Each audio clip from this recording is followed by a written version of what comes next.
Mga 8 na nga ng umaga dumating nga si Tita Tess para nga palitan naman ako dito sa ospital. Siya naman nga ang magbabantay ngayon. Naabutan nga niya ako na nakatungo dun sa may uluhan nga ni Lola kasi nga nakaidlip nga ako. Bago nga ako lumabas ng ospital, inayos ko na muna yung isang laboratory nga ni Lola para wala na nga masyado nga ayusin si Tita Tess at hindi niya na masyadong iwan dun nga si Lola. Bago nga ako umuwi nga ng bahay, may mga lalakarin nga ako at sinamahan nga ako ni Alan, yung boyfriend nga ni Jonah. Dito muna kami sa BPI unang nagpunta para nga makapag-withdraw ako. Ang aga pa nga naming dumating, alas 8:30 nga lang.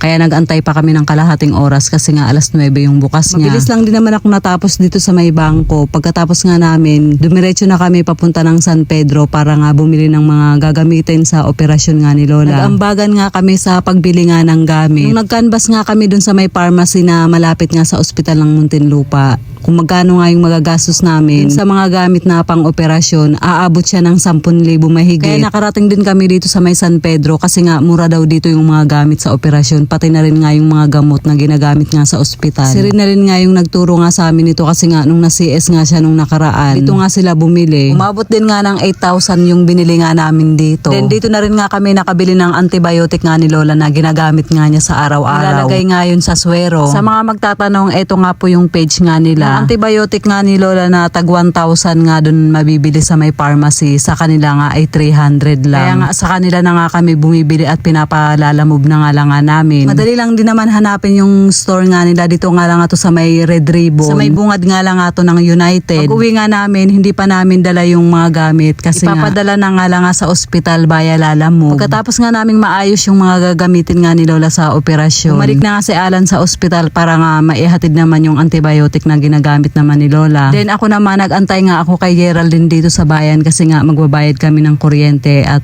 magkakanbas na rin nga kami ng ihawan. Sobrang antok ko na nga kaya medyo lutang-lutang na rin nga yung isip ko habang nagbabiyahe nga kami ni Geraldine. Sa Tunasan nga kami nakarating para naman magkanbas nga ng ihawan. Mga 1:30 na rin nga kami nakauwi nga ni Geraldine. Pagka-uwi nga nag-half bath muna ako. Hindi na nga ako nagbasa ng ulo kasi nga wala nga akong tulog. Para medyo mapreskohan naman ako sa pagtulog.